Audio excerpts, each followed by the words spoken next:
Thank you, Andrew. Alrighty. Well, if the question was, it might have been twofold, perhaps not. If the question was what to do about it, that would be one question. If the other part of the question is, what is it? Well, that's what today is about.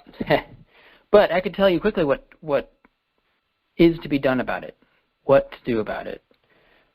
The very first thing you have to do is understand it. There isn't anything else you could possibly do in the first area. You have to understand it. Without understanding it, there's nothing to do. But you can't do anything about it.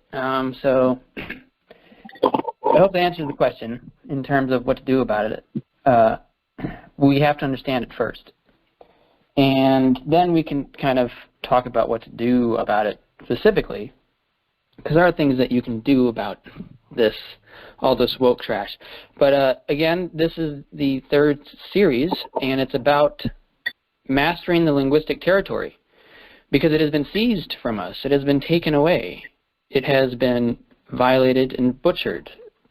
Words don't mean what they mean anymore, and this is a supreme tactic on their side because it means they can control what you think.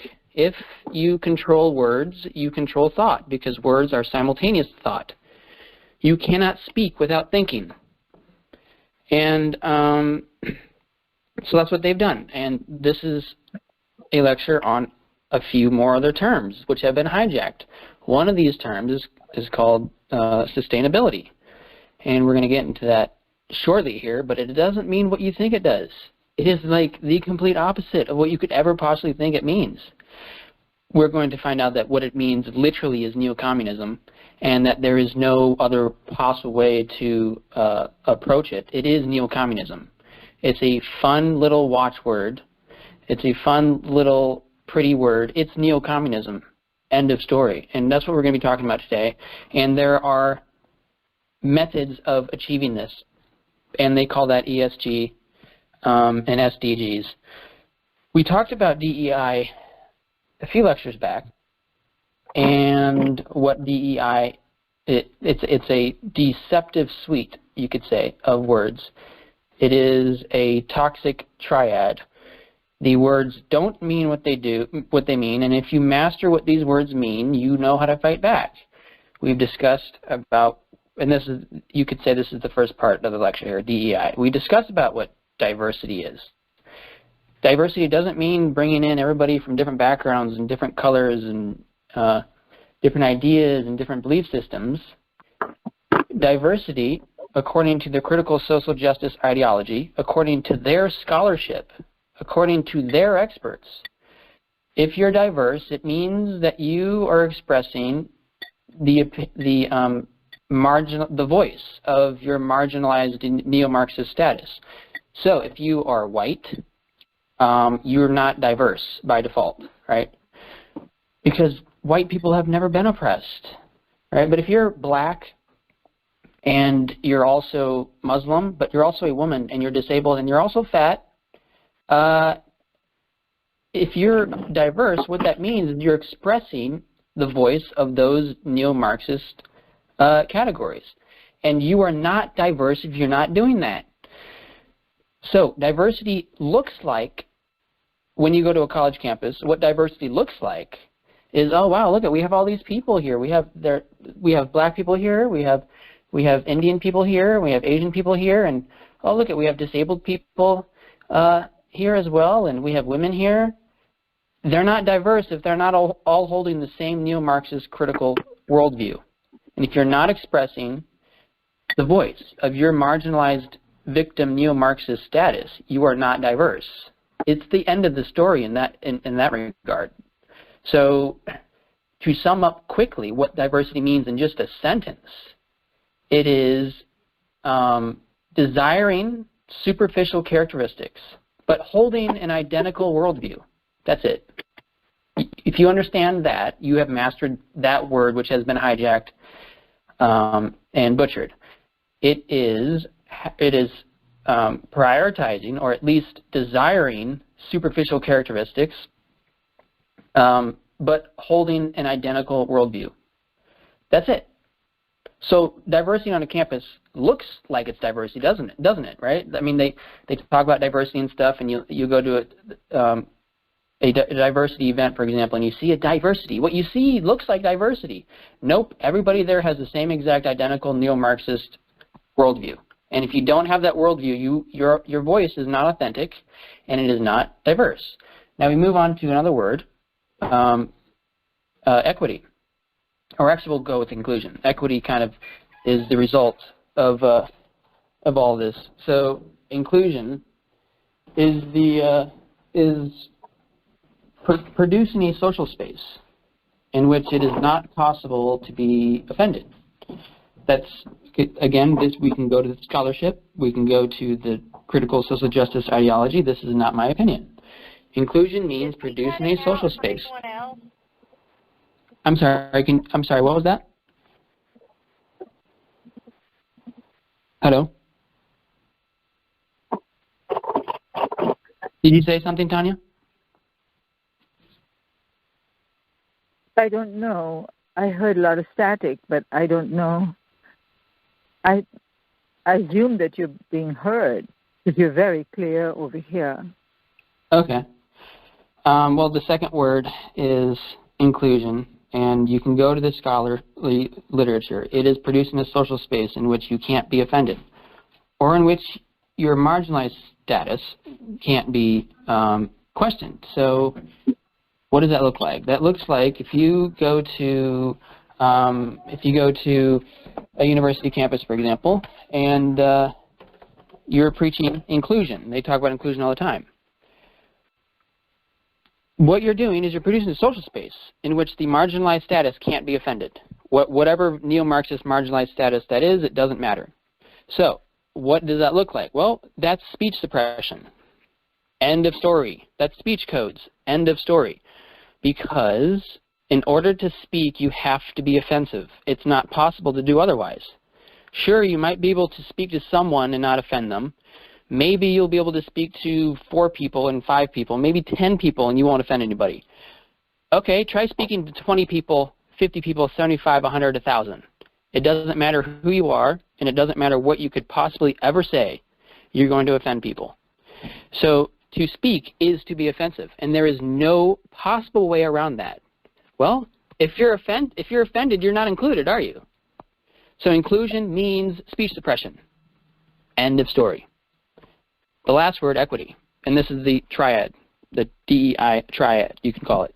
The last word is equity, and equity is what comes forth if you apply these two principles, inclusion and diversity. Equity is socialism. It is neo-socialism, and it isn't anything else. Equity means producing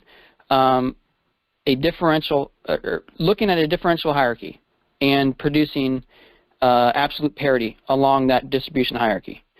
So the purpose of equity is absolute parity across all neo-Marxist marginalized victim statuses.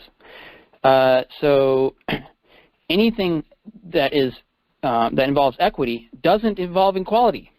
Okay, so that's fundamentally important, because equity is the opposite of equality. Equity means inducing situations where immutable characteristics are part of the analysis. So if you're going to be a Harvard, if you want to go to school for Harvard, for example, you're not going to get in because you're white. You have a 2% chance of getting into Harvard because of the color of your skin. That's equity, right? Because we need more black people at Harvard.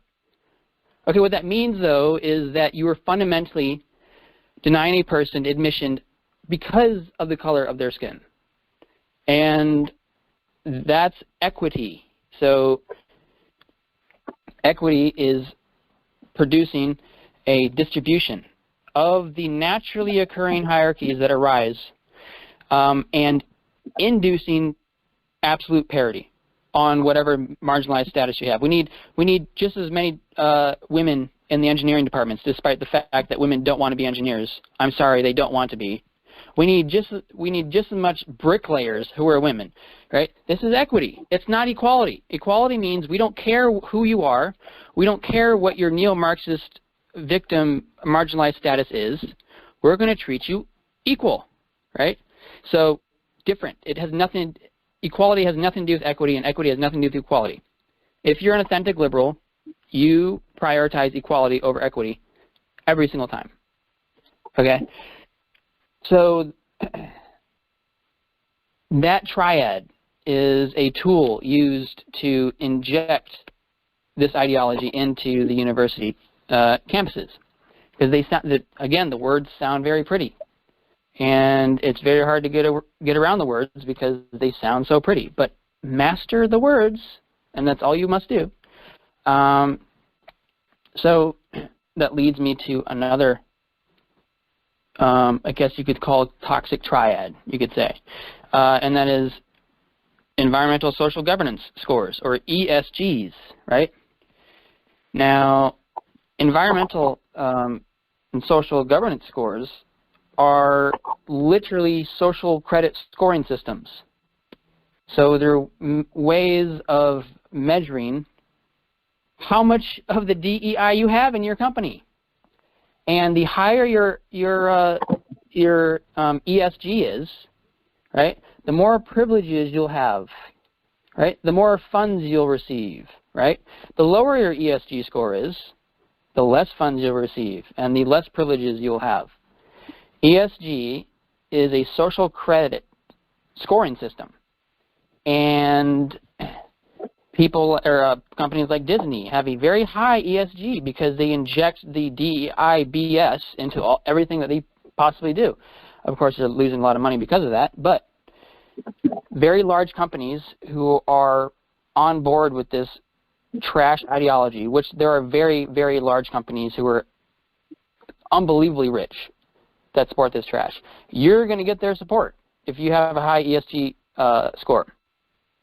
So if you notice, we're leading linearly to the World Economic Forum, which is what we're going to be really talking about. Because, again, like I've mentioned in the last lecture about critical theory and about the supposed conspiracy theory that critical theory can't possibly be purposed to subvert and dismantle Western civilization, when in reality that isn't a conspiracy theory. And if you want to call it a conspiracy theory, it would mean that you were on the radical left. So people who are on the normal left, very eminent people, say it's not a conspiracy theory, that the purpose of the Frankfurt School is to subvert Western civilization, right? I went a little detailed, and I explained that the Frankfurt School was a response mechanism, a pathological mass-scale response mechanism to the utter failures of early 20th century German politics, right? And that's what it was. And you can see the linear progression in the Frankfurt School. The linear progression is oblique, and it's almost exponential if you look at it on a graph of how radical and insane the school gets, right? And the end of the Frankfurt School technically is Herbert Marcuse, who is the father of the second generation. And he wrote a totalitarian essay that is literally insane, that calls for eugenics, that calls for literally subverting society and introjecting, which is a psychiatric term which means to pathologize, introject a new morality into people so that they become intolerable of society. That's a verbatim quote. He called for this process, and this is eugenics, by the way. What you're doing is you're fundamentally changing the nature of people for a desired political purpose. That's eugenics. You don't need to get into the science or the biology. That's eugenics. Herbert Marcuse was a eugenicist, okay? That was the peak of the Frankfurt School's insane BS, was Herbert Marcuse's repressive tolerance. And he wrote, repressive tolerance is a part of a larger essay, and within that essay itself is also another piece called the Biological Foundations for Socialism. And he says that we need to fundamentally change people on the biological level so that they are in need of socialism. Like, I mean, this crazy, crazy trash, but we discussed a little bit about repressive tolerance, and I went into the actual essay, and I talked about where it actually says that we have to suppress speech where it actually says that we have to suppress consciousness, where it actually says that we must control everything that is a little bit right of Leninist, Marxist-Leninist dogma. So if you're a little bit right of Marxist-Leninist dogma, which still makes you radically left, that's not good. We have to suppress you. So that goes along with the other conspiracy theory that suggests that, oh, cancel culture didn't come from the Frankfurt School. It's like, yes, it did. Herbert Marcuse's Repressive Tolerance is the most fundamental essay of the entire New Left. You can write some of this stuff down too, but some of the words are important. So Marcusean left, right? That's an important term. Marcusean left is the new left, right? It's not the normal left.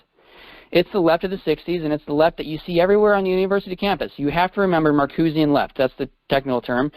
The term that you may find on Wikipedia, which has a very large article, not entirely accurate, to be honest with you, but obviously not. But the article is called The New Left, or New Left, right? So it's distinguished from left, right? So remember Marcusean left, or the New Left, right?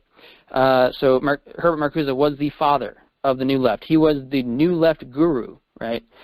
But yes, his essay on repressive tolerance is the most totalitarian essay, one of the most totalitarian essays ever written by a human hand, and you just have to read it.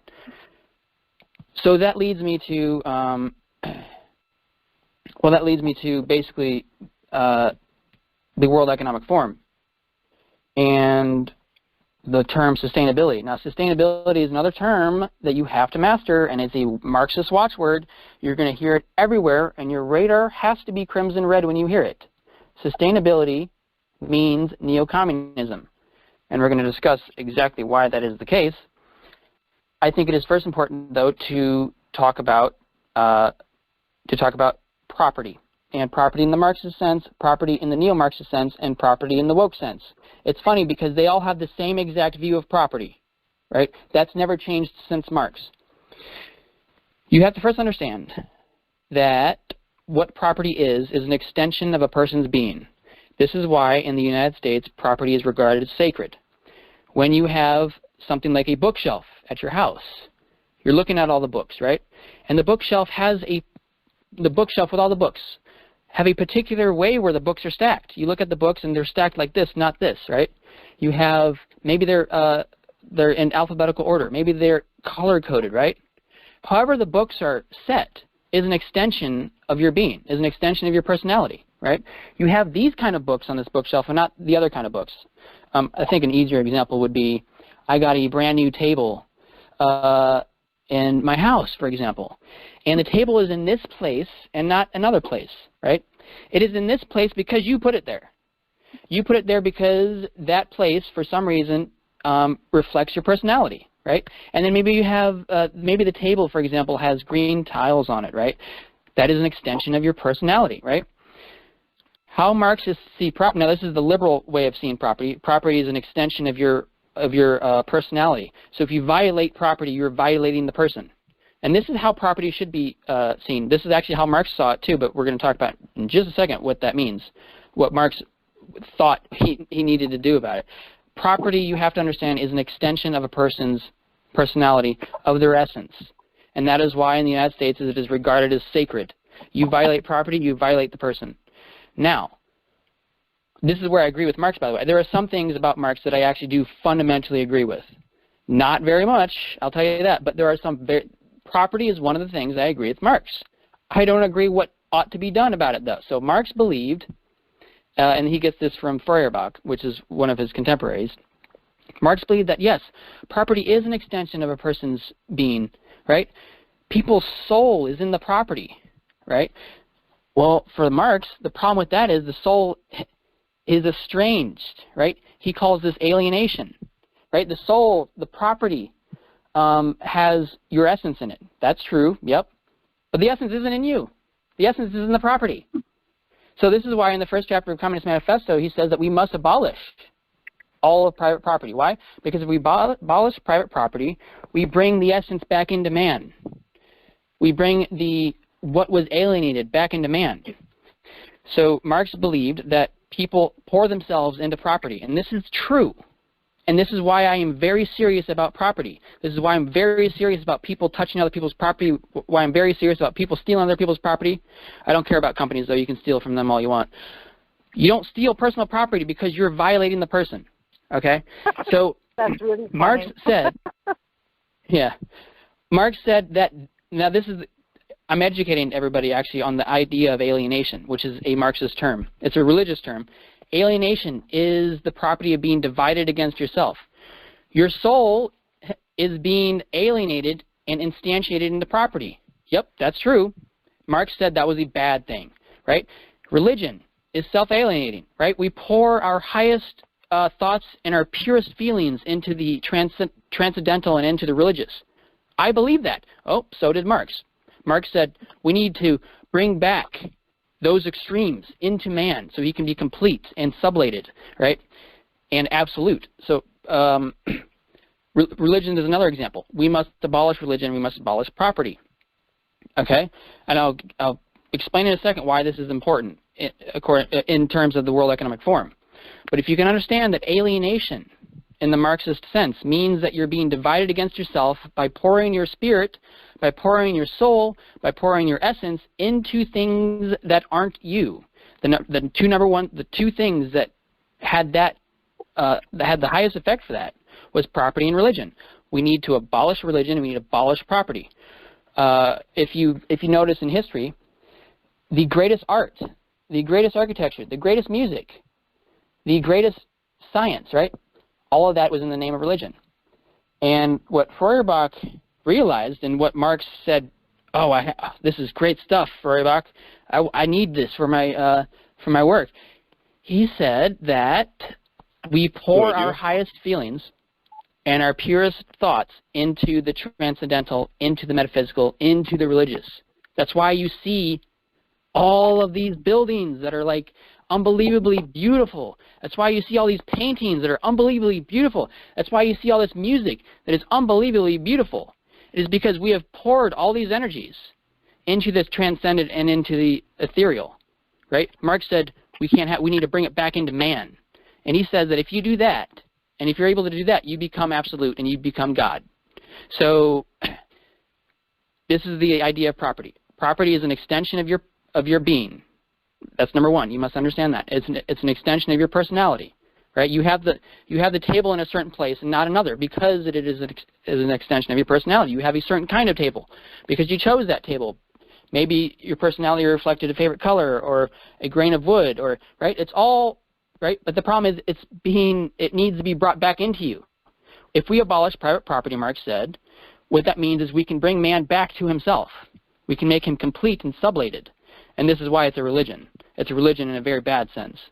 So, how does this connect with the World Economic Forum? And, well, so remember everything that I just said, or try to just keep it in your head.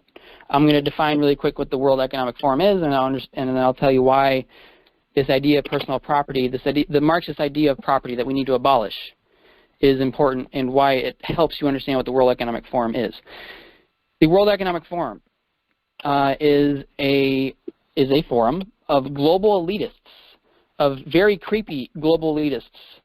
And like the Frankfurt School, it is not a conspiracy theory at all to suggest that the purpose of the World Economic Forum is communism.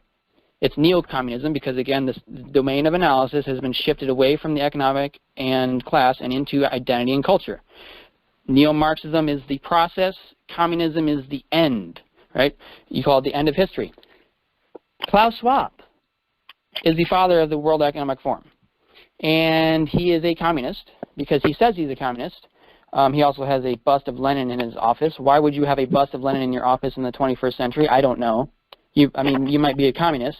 But Klaus Schwab had a spiritual advisor. And Klaus Schwab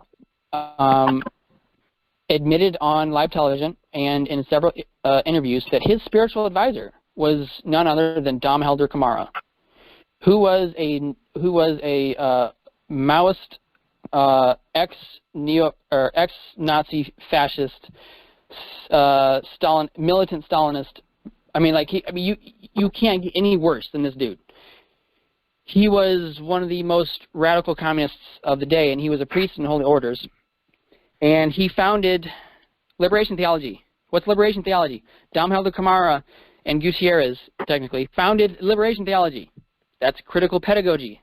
That's Ferrarian dogma. Oh, wow. Who else said that their spiritual mentor was Dalmhelder Camara? Yep. Paulo Freire said so. He said so in a book. He said so in the Pedagogy of the Press. He said so also in interviews. My spiritual advisor is Dalmhelder Camara. And Klaus Schwab's spiritual advisor is Dalmhelder Camara. Do you see where things are connecting? Nobody's ever going to tell you this, but you just have to read. You have to read in the summits. You have to read. I mean, if anybody's really interested, I can show anybody who's interested. But Klaus Schwab is a communist. His spiritual advisor was Dalmhelder Camara, none other than also the spiritual advisor of Paulo Freire. And that's not something that people can just brush off. That's not something that you should just, oh, it's a coincidence. So the World Economic Forum is a communist think tank, okay? And it's a communist think tank because they say so themselves. The World Economic Forum has made it explicit that they need to abolish private property. And we're going to talk about that in a second. The process, the process by which the World Economic Forum is legitimated is through ESGs, environmental social government. But there's also the environmental sustainable goals. And the environmental sustainable goals. I'm going to define sustainability, actually. This is what's important. Well, I'm going to first talk about the property really quick, and then we'll talk about sustainability, because sustainability is today's word that everybody needs to understand what sustainability is. It's neo-communism, but I'll explain why, and it'll make perfect sense as to why it's neo-communism. So in terms of abolishing private property, what property is an extension of a person's being, right? So, well, sustainability, according to the literature, that is according to the experts who have written about the term, is a normative concept. Normative means it is prescriptive. It doesn't describe anything, it's prescriptive, which means it's a belief system that suggests it needs to be imposed on a group of people. Sustainability, by definition, is normative. So that's number one to understand. Normative means prescription. It means to prescribe. It doesn't mean to describe. And so without getting in details in terms of the definition of the World Economic Forum itself, it is a top-down agenda coming from unelected globalists looking to reset the world in their image without ever putting it to a vote by the will of the people. So it is a normative, sustainability is a normative concept, and it's normative because they say it is, and we can read section 3.2 of the 1987 report of the World Commission on Environment and Development, which is the magnum opus that defined sustainability. The word sustainability was systematized in that text, the report of the World Commission on Environment and Development. And it was defined, there was a group of people who wrote it. I think it's more important to understand the text. But sustainable development requires changes in values and attitudes towards the environment and development. So sustainability, their definition, requires changes in values and attitudes, right? That proves the concept that it's normative. And I think you can even go look up sustainability, and then you can go to definitions, and the first thing it'll tell you is that it is a normative concept. That's a problem. You can't impose normative concepts on groups of people. That's tyrannical, right? Because everybody's normative concept is different. People have different duties of conscience. They have different belief systems. If you impose a grand scheme, a grand normative totalizing idea, you're violating the rights of people. And Klaus Schwab called that the grand narrative. The grand narrative is the belief system, and he wrote a book called The Grand Narrative, is the belief system of all these creep elites So understand, first of all, and I haven't defined sustainability yet. I'm going to in a second, and everything is going to be so perfectly clear. Understand first that sustainability is a normative concept. You have to understand that, because then you'll understand that what is happening is the imposition of a normative concept. You cannot impose normative concepts onto people. And understand that the World Economic Forum are unelected globalist creeps. Okay, they're not elected by the people. That is so important to understand. They're not elected by the people, but they have a normative concept. You see where the conspiracy theory starts to actually start making sense? The idea that it's a conspiracy theory is a lie. Okay, it's a normative concept by definition. First of all, okay, that's bad enough. You need, if you want to impose something, it needs to be objectively verifiable on all dimensions of analysis, because the objective applies to everybody, right? So if you're going to impose policy, it better be objective. It's not. By definition, sustainability is normative. And then you come to the conclusion and the facts that what the World Economic Forum is, also by definition, is unelected globalist creeps looking to reset the world. Now, that's called the Great Reset. Again, the conspiracy theory is starting to be put together here. Not a conspiracy theory. Yes, they call it the Great Reset, by the way, and they believe that's the approach to 2030. I'm going to quote a few things as well from their actual website, because some leftists may not even be taking me seriously, but we can just go to the World Economic website. What other better place to go than to figure out what's going on other than the source itself, right? And if you want to argue back, that's fine. Do so on the terms of the website, or the dockets, or the books that they publish. Okay, I'm gonna define sustainability. And you can call it neo-communism, that's fine, but we're going to get slightly more detailed. Sustainability, right? You look at a recycling bin, and you see a symbol on that recycling bin. It looks like a, what is it? A circle, right? Sustainability is circular, right? Now, if you apply that to all domains of analysis, which is what the World Economic Forum has explicitly said their purpose is, we need an inclusive and sustainable government. We need inclusive and sustainable schools, and even to the point of philosophies, and it all needs to be sustainable.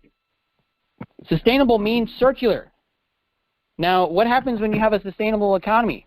If you have a circular economy, there is by definition no progress. There is no progress. Progress is an oblique trajectory. It's exponential.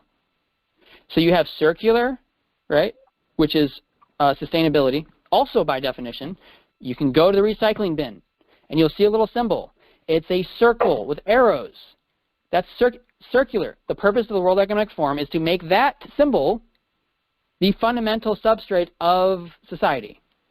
So they want a circular economy. What is a circular economy? It's neo-communism. Why? Because circular economy means no progress. It means that you have arrived at the end of history. And they actually use those terms on the website, by the way. We're going to go over that. And it's just sick. They use the term the end of history, which is an exclusively Marxist term. You only hear that, the term end of history, in Marxism. The year 2030 is their idea that we'll approach a sustainable government, a sustainable economy, where everything is circular, and you own no property. They say that on the website. We're going to go over there in a second. So you have a linear economy, and what linear means is not circular, right? People can just look at how simple mathematics works. Linear is exponential. It keeps on going, right? Circular doesn't go anywhere. So there's no production, and there's no innovation, right? An exponential economy, which is what we are trying to live in right now. You can call it capitalism. You can call it liberalism. It means to go forward against the grain of society incrementally and heuristically, but to keep on going forward, right? That's the purpose of liberalism. That's the purpose of capitalism. We need to throw away the bad ideas and exchange them for good ones, right? If we're throwing away bad ideas, that's not circular, is it? Now, when I say throwing away bad ideas, that's what I mean. You can't throw away bad ideas, according to the World Economic Forum. You can't throw away bad inventions because that's going to pollute. You can't throw away bad products because that, is wasteful, right? Everything has to be circular, and the World Economic Forum makes it very clear that when they mean everything, they mean in products of your individual life as well, not just recycling or energy or pollution densities. Nope, they mean literally everything. So when I say it's neo-communism, I'm not like playing on words. Sustainability is a code term for communism. Communism means the end of history, and that's defined by Marx. Communism is what happens at the end of history.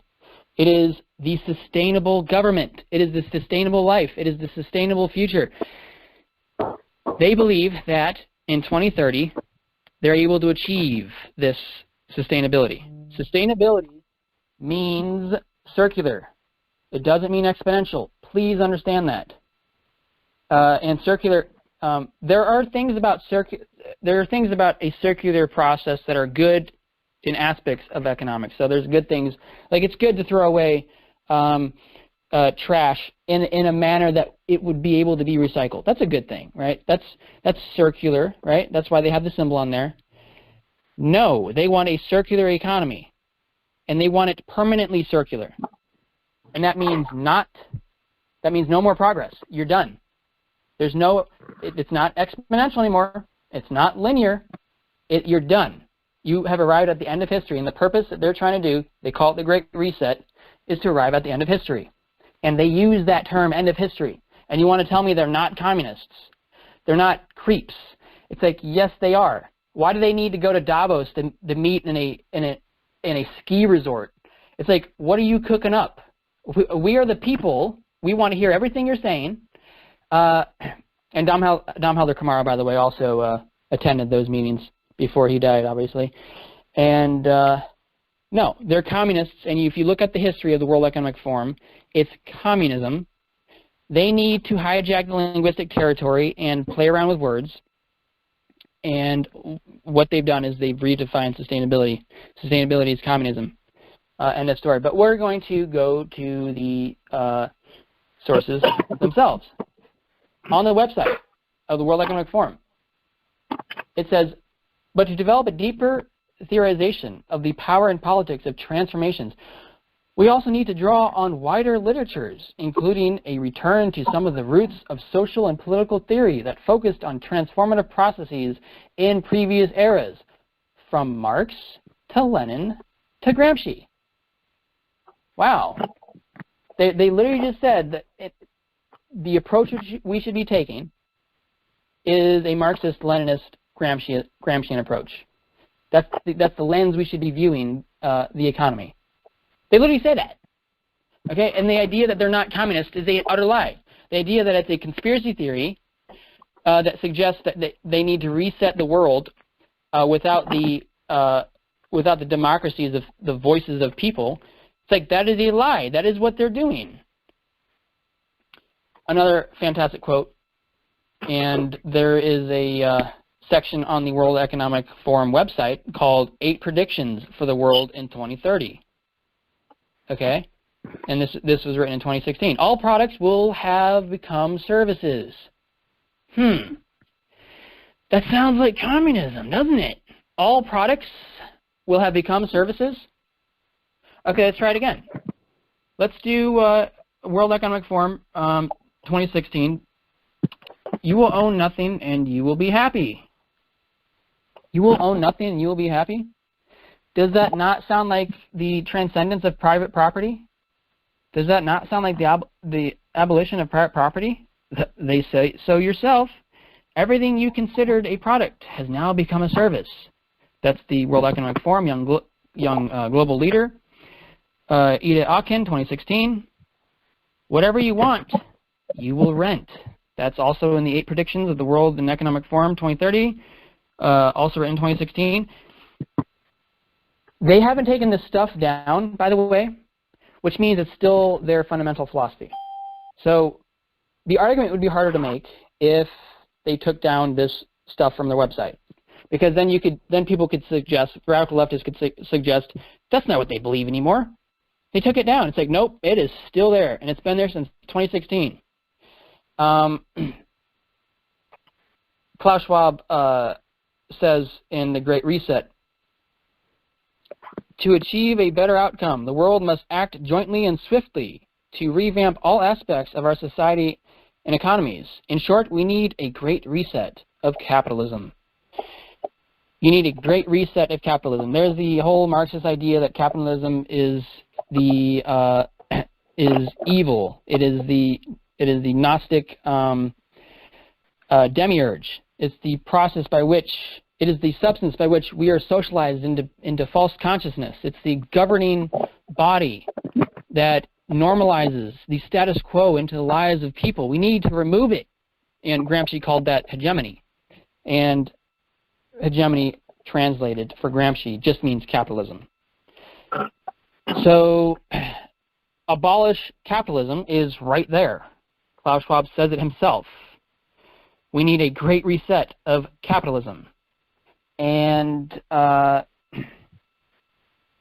well, it's important to understand that sustainability means not linear. And it's just, that the word sustainable doesn't mean linear. It means no progress. It means you have arrived at the end of history. And the end of history is a term that the World Economic Forum uses themselves. And the means by which that this is fueled are ESGs and the toxic triad DEI. These are the tools that the World Economic Forum uses, and it's so easy to realize what the agenda is if you just read their stuff. And that's the 4th series of the Marxification of the Western ethos, is knowing your enemies, understanding the literature, right? This is not according to my analysis. These are not my opinions. This is what they say. And if they have a problem with what I'm saying, then they can rewrite their own scholarship, and they're not going to do that. But sustainability is the big word. You'll see it everywhere. You'll see it in colleges. You'll see it in. You'll even see it in private schools. Sustainability means a circular economy. A circular economy is communism. It means we don't need to progress anymore because everybody has what they need. We have achieved absolute parity. We have achieved despotic equity. We don't need to progress anymore because everybody's happy, and everybody. Now, where this goes into the private property is the reason why they induce a circular economy. The reason why they want a circular economy is because private property, remember, is an extension of your being. And the purpose of anything communist, the purpose of anything Marxist, is to bring back that energy into yourself, right? The only way to do that is to abolish private property, to make it not yours, but a matter of the state, or the matter of the collective. In a truly communist society, or a Marxist society, you don't own anything. You don't own your couch, you don't own your cat, you don't own your house, you don't own your car, you don't own your drawings, you don't own any of that, because owning that means that you are pouring your spirit into it. You're not pouring your spirit into yourself. That's the problem with the Marxist idea. The World Economic Forum wants to abolish private property and induce a circular economy because they believe fundamentally the idea of property proposed by Feuerbach and Marx, that in order to become complete and sublated, in order to become socialist man at the end of history, we must abolish all forms of alienation, which include religion, as the most alienating factor. If you've noticed, again, that what religion is the sum total of our productive output. And that's true. That's another reason why I'm very attached to religion, is because there isn't anything else that has ever existed that has been produced by people that has harnessed their potential output.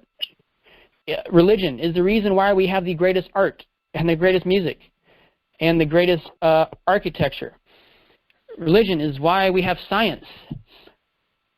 But that is what Marx was making the point. He said, all of this amazing extremes, all these extremes, all this intense, insane productive output is being confined to the religion, to the ethereal, right? It's not being put back into us. We must bring back this energy and instantiate it into ourselves. We must become complete.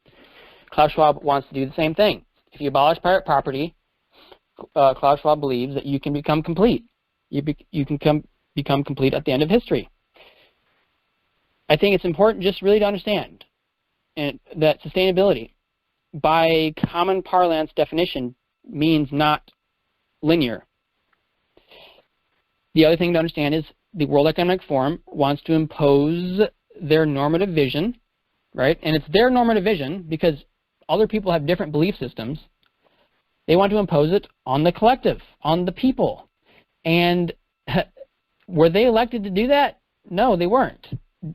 That is enough right there to show anybody who's concerned about human rights and democracy that this is way too far. The World Economic Forum is a communist think tank of creeps, and they all have the same agenda. You can call it the Great Reset. You can call it the Grand Narrative. It's all the same agenda. It's to induce sustainability. Sustainability is circular, not exponential, which means if you do produce sustainability on the levels that they want it, you have produced an economy where progress is not part of the dictionary. Progress is not part of the ethos. You cannot progress in a circular economy because progressing means throwing away bad ideas. It means throwing away the scraps. It means maybe polluting some bit, right? So there isn't much else to be said about that other than sustainability means not linear, right? In terms of economics, in terms of how do we rule people's lives, we should do so through a capitalist approach which prioritizes the individual above the collective. The word capital is Latin. It comes from capitas, which means the head. You are sovereign as an individual. You're not sovereign as a group. I'm sorry, that's just not how it works. Sustainability requires you to have the collectivist lens. I must also add, and I guess I conclude with this, is that sustainability is just another product of the Frankfurt School. So, as I have said, everything that we may ever talk about and that you may ever confront in today's Marxified ethos all leads back to the Frankfurt School. Literally, it leads all back to the Frankfurt School. And I'm not going to get into much, I haven't gotten into too much detail about what Klaus Schwab means by stakeholder capitalism, but those are other terms that have been hijacked. It doesn't mean capitalism, and it doesn't mean stakeholders either. That's not entirely important because the word that's hovering around the Western ethos right now in terms of the World Economic Forum is sustainability. When you see sustainability, that's the World Economic Forum. Okay? And sustainability means it means neo-communism. It's not neo-Marxism because, as we've discussed, neo-Marxism is the process by which something like that is achieved. Neo-communism is the end. Neo-communism is the eschaton that has been eminentized, which is a fancy term for saying heaven has been brought back from the sky and onto earth. We've produced a paradise on earth. And so neo-Marxism is the process by which that happens. You can call it critical theory. We've talked about that neo-Marxism is critical theory, and critical theory is neo-Marxism. That's the process. That's the means by which we arrive somewhere. Where is this somewhere? It's the Grand Narrative. Where is this somewhere? It's the Great Reset. Where is this somewhere? It is sustainability. Sustainability is a code term for neo-communism. And I've said at the beginning that it's not communism. It's neo-communism, which is everything communism is, except for that domain of analysis shift away from economic and class, which were rigid categories, which were fixed categories, and that domain shift has been instantiated onto class and culture, which are malleable categories, subjective categories, categories that can be played around with all you want. You can't mess around with economics. You can't mess around with a category like class. Those are rigid categories. They're objective metrics. Oh, you can mess around all you want with culture. You can mess around all you want with identity. That's why these creeps, these neo-Marxists, these postmodernists want to instantiate all this trash onto culture and identity, because you can win that game. Not necessarily win it, but you can play that game. I wouldn't say they're really winning. You can play that game all you want. You can't do that with economics and class. So take away from this lecture that the World Economic Forum, first of all, is a communist think tank. And it's a communist think tank because Klaus Schwab says he's a communist, and because Klaus Schwab's spiritual advisor was Dom Helder-Camara. Okay, that's enough right there. But Klaus Schwab also has a bust of Lenin in his office. Klaus Schwab has also written extensively on the idea of communism, translated not into communism, in his 3 most famous books, The Great Reset, most notably the Grand Narrative. I think that's the most important one, actually. Klaus Schwab is a communist. It's so obvious, and when you listen to him speak on TV or maybe a YouTube video, everything that he utters is through collectivist lenses. Like, the word individual is not a concept in Klaus Schwab's lexicon. And the second thing, the last thing to understand, is sustainability. Sustainability is not linear. You can go to the recycling bin. You can look at the symbol. The symbol is circular. The World Economic Forum wants to apply that logic utterly and totally to the world. The world needs to be circular. And obviously we have said that that means no progress. Progress means scrapping bad ideas.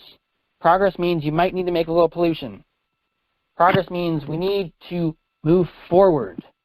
Right? Sustainability doesn't mean moving forward. It means we are finished. We are done. We have arrived at the end of history. That's what sustainability is. Now, it wouldn't be a big issue if you didn't have the World Economic Forum and people were just talking about sustainability in terms of the environment, right? We need a sustainable environment, sure. We need sustainable pollution outlets and things like that. You inject the World Economic Forum into the equation. Sustainability is the concept of society. Sustainability is the fundamental substrate of economics. It's like, we can't do that, I'm sorry. Society, by definition, is a metamorphosis. It is, correctly speaking, a way forward through the negative grain of phenomena, incrementally and heuristically. It means moving forward. That's what society does. We don't need to do that anymore because it's all finished. So, sustainability, write it down, is neo-communism. It's neo-communism because it's not exponential and it's not linear. It's circular. A circular economy is communist economy. And so yeah, I think I am done with that in terms of where we are at in terms of that word, sustainability. Are there any questions regarding sustainability or the World Economic Forum or Klaus Schwab or Dom Helder-Camara or anything? Any pressing questions I may ask? And Hello? hello, Andrushka, it's Marcia. Can you hear me? I can hear you, yes. I just wanted to make a point that the Canadian Prime Minister, Justin Trudeau, is a graduate of the, what did you call it, the Young Leaders Group? Young Leaders Group? I'm sorry, what do you mean? What was that group? True. Yeah, it's the Young Leaders Group of the training of the World Economic Forum. Correct. I know. I know. Justin Trudeau is complicit in this, and he's one of the reasons actually why the World Economic Forum was able to get a good kick. a lot of his policies, because Justin Trudeau is, part of the United Nations. And one of the biggest boosts that the Economic Forum has ever gotten was Justin Trudeau. And so, yes, Justin Trudeau is a creep. And he's also one of those elitists. He's an elitist that believes that we need a circular economy, we need a circular distance at the end of history. Did you have a question? No, I just want to make another statement. And our Deputy Prime Minister of Canada, Christiane Freeland, is on the board of directors of the World Economic Forum. Yes, oh my yes, God. She is. Yes. I did not know that. Yep. It is. So I think the biggest problem I think everybody needs to realize is that the people who are proposing this grand narrative, the people who are proposing, remember as I said, normative vision for society, they weren't elected by people. It is their belief system. And the problem with imposing a belief system on a mass scale means that you're always imposing someone else's belief system. So when you make a belief system a matter of law or policy, or I don't know, the world economic form, what you're doing is you're imposing a normative vision, you're imposing duties of conscience, you're cutting out. Can you hear me now? Yes. Yes. I mentioned the word normative, and that's one of the formal definitions of the word sustainable. And normative means prescriptive. It doesn't mean descriptive. It prescribes a normative vision for society. The normative vision is a belief system, right? So the problem with imposing a belief system on a mass scale, which is what the World Economic Forum is, World Economic Forum, is you're going to be imposing always someone else's belief system. There's no way around that. There is no way around that.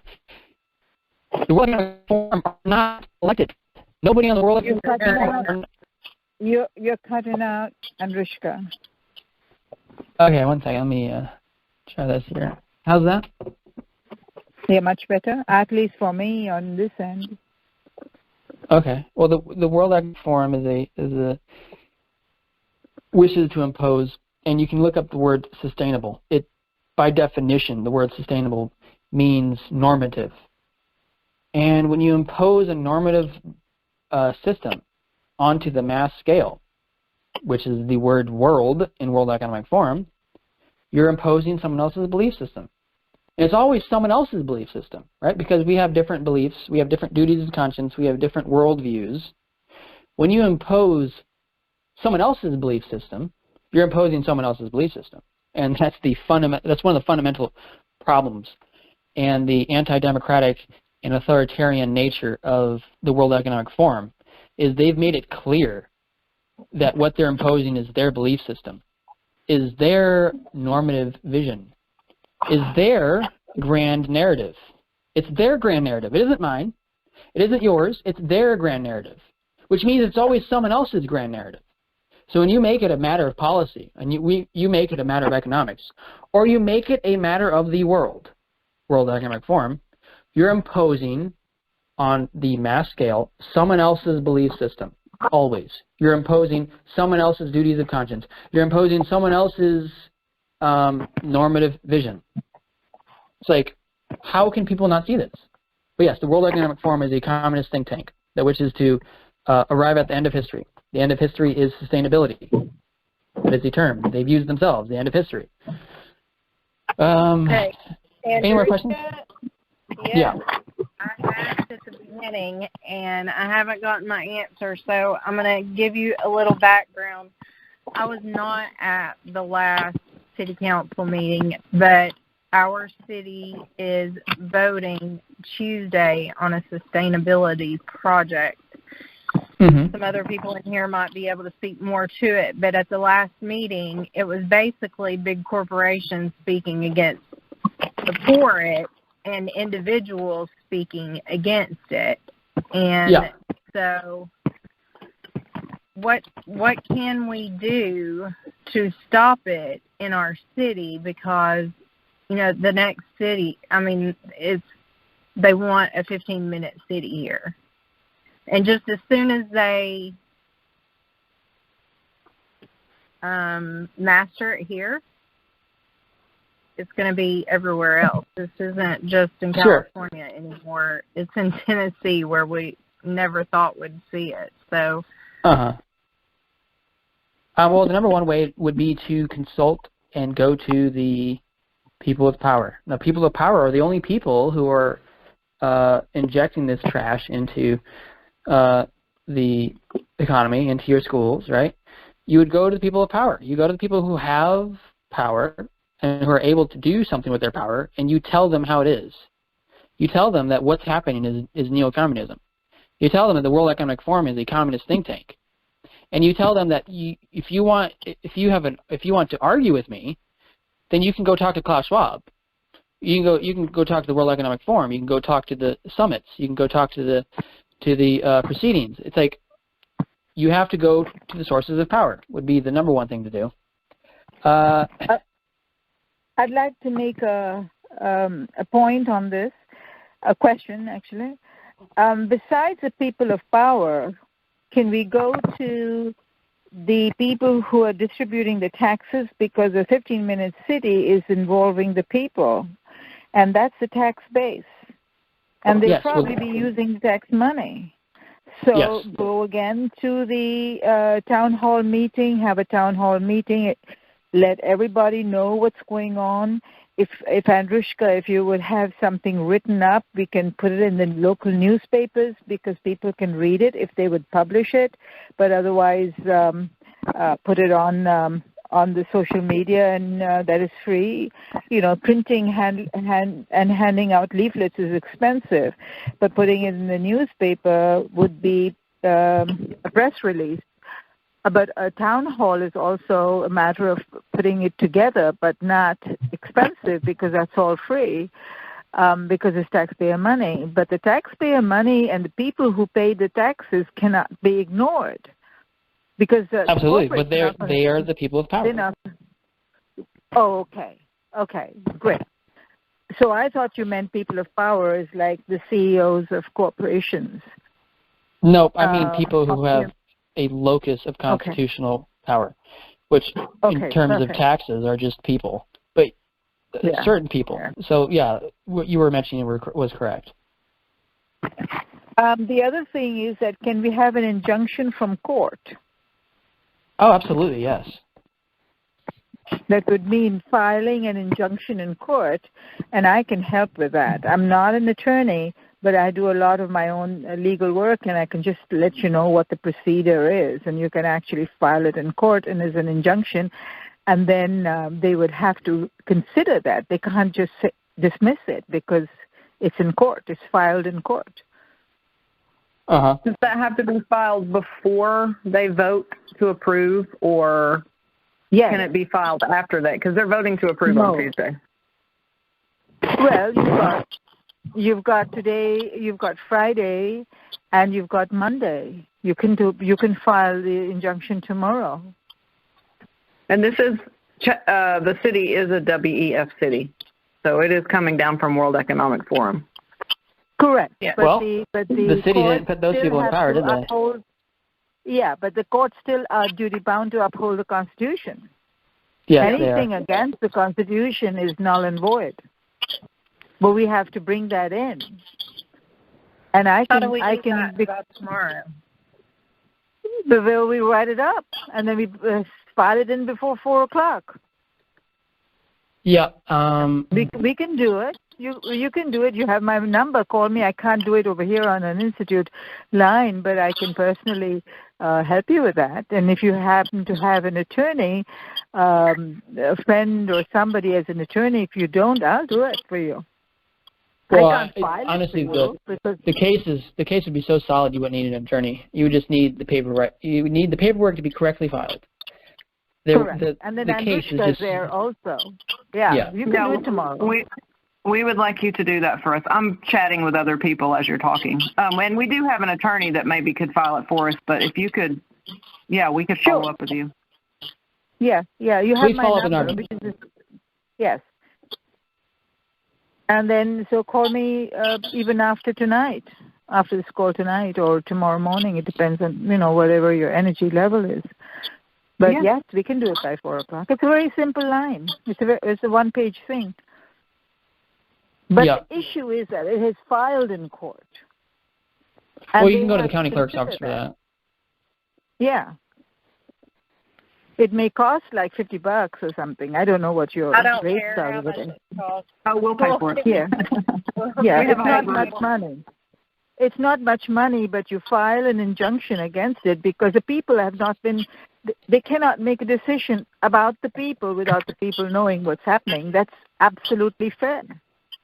Correct. They asked last week, a lot of the speakers asked to put it to a referendum.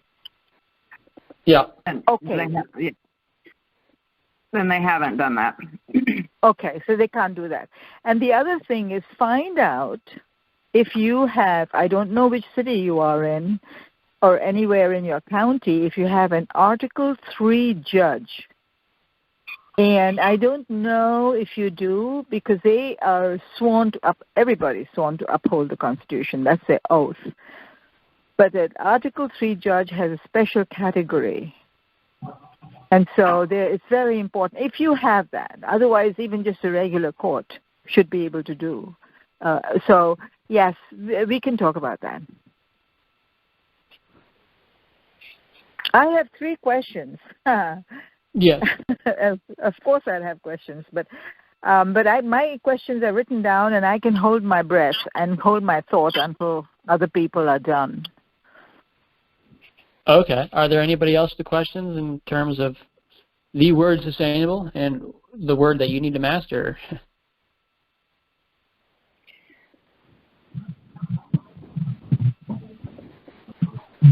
Okay, my questions, and you can always ask afterwards, It doesn't have to be that my questions are the last. My questions are not necessarily about mastering these, but I generally have 3 questions. One is $100 billion have been removed. This is from the Federal Reserve.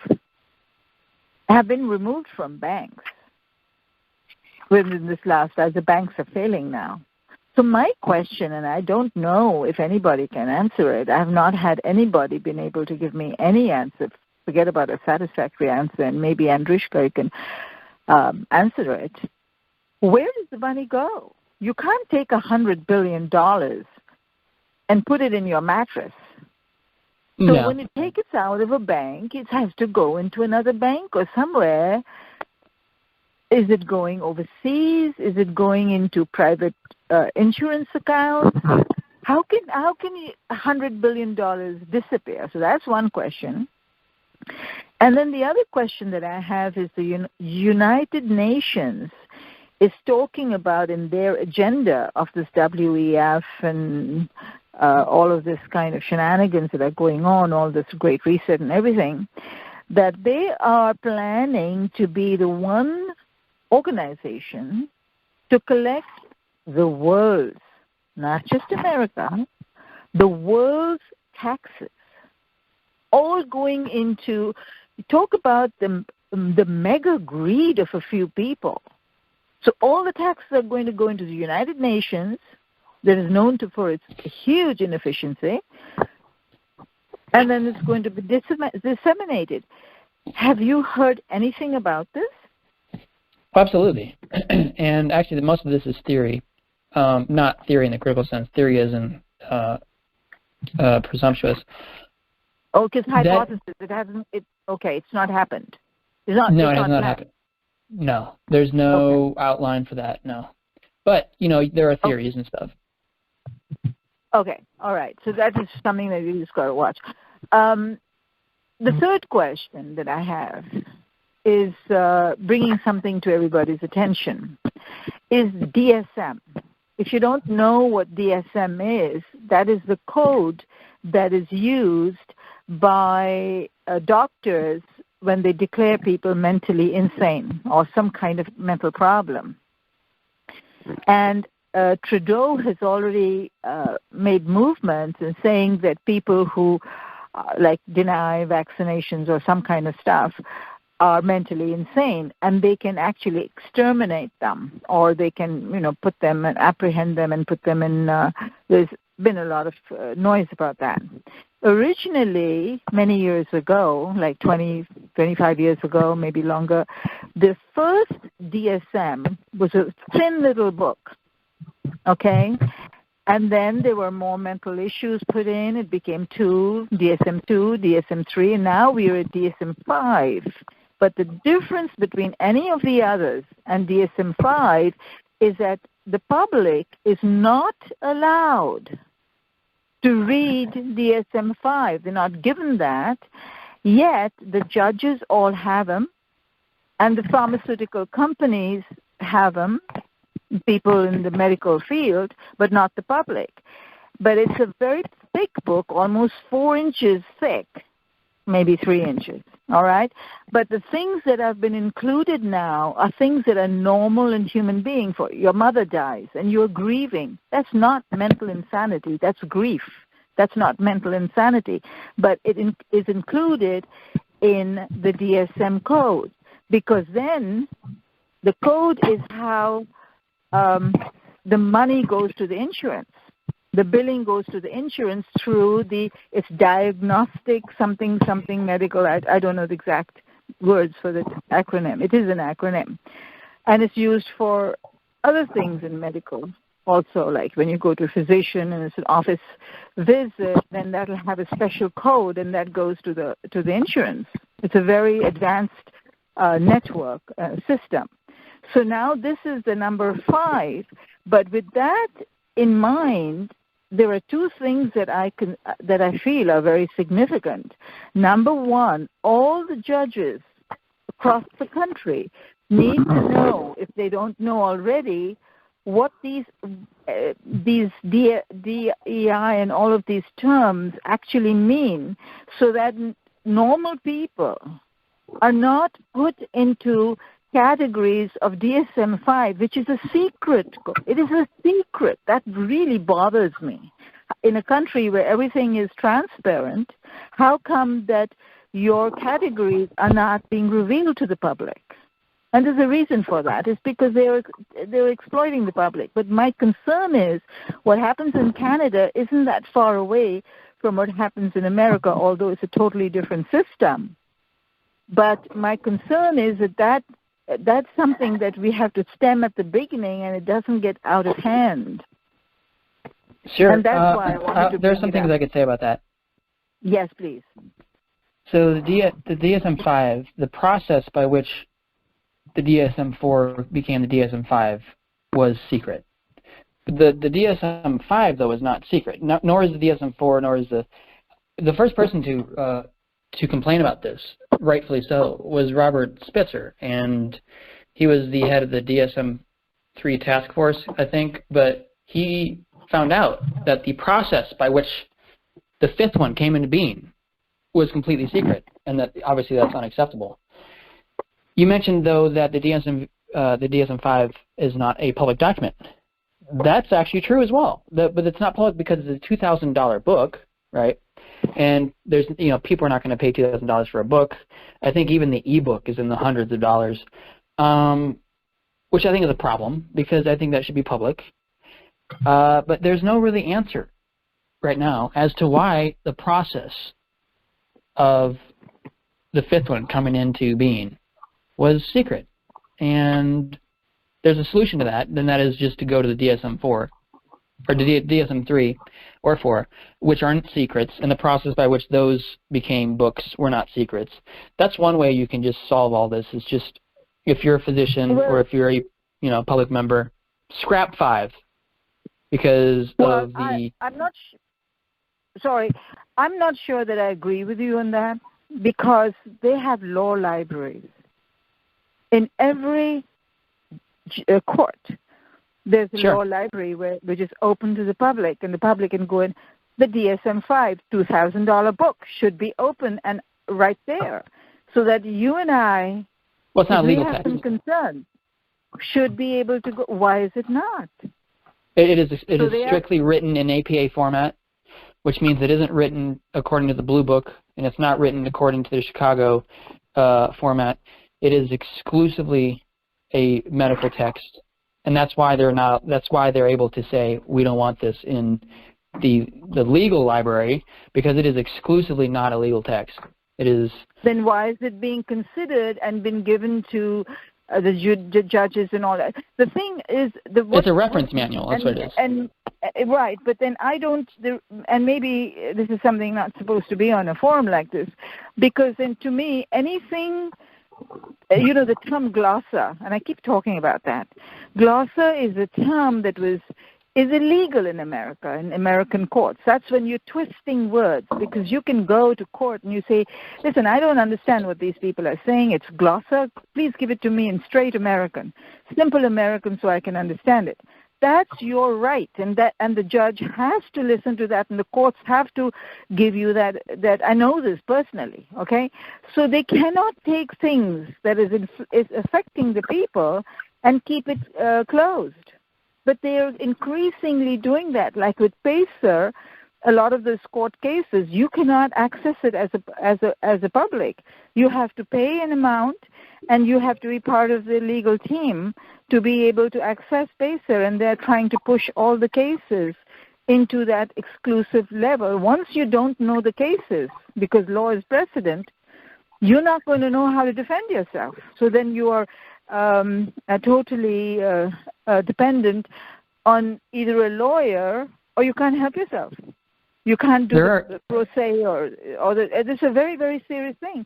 And Adam Schwab, I don't know if anybody knows about that, Schwartz, he was killed over this. He was trying to make things open and then and open and available to everybody, and then he was a brilliant man. At the age of 26, he died. So anyway, enough of that. Well, he was humiliated and committed suicide. Well, let's not talk about that, and that's going off on a tangent. The issue is that we can't go to DSM-4 because these people are after declaring people who is not part of your narrative as mentally insane.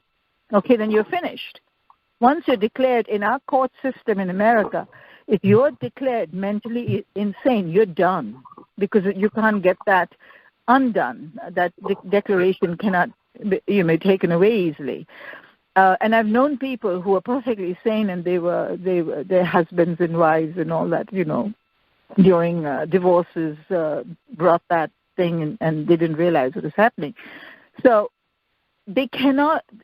You can't go back to 4 when 5 is actually available, because that's not going to hold water in court. So I think that this is. We may not have a solution, but I'm glad I brought it up. It's something for us to all think about. Well, here's a solution. I have the DSM-5, and I can make it public to everybody who wants it, including you, Noreen. I'll just send you the link, and you can read the whole 903-page book. I think, as far as I'm concerned, the process by which it became the DSM-5 was secret, and they were forced to sign non-disclosure pacts, which is unacceptable. But you can, for example, you can go to the library, for example, and you can go read the book, the DSM-5, in a public library. I don't think they have it don't think they would have it in a legal library because it is not a legal text. Well, I had some information about that, but I'll keep that to a private conversation. However, I know, because I have friends, and they've been talking about the psychiatrist friends, that the psychiatrists themselves put up a stink about this, and they said, no, you can't keep it private, and you can't do this sort of thing that is only between the pharmaceutical companies and the courts. You can't do that. There's a big stink about that. So if what you're telling me, that means that they won, and that's a very good thing. Anyway, that's what I had. So I have no other questions. So Is everybody clear on what sustainable means? Does anybody have any questions about that word? Because it's a very important word. Any questions about sustainable, i.e. neo-communism, i.e. the end of history? Any questions about that?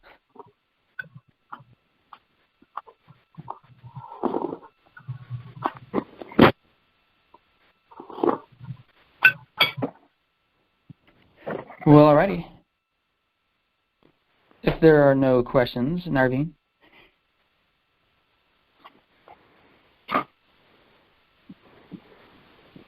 Sorry, I was muted.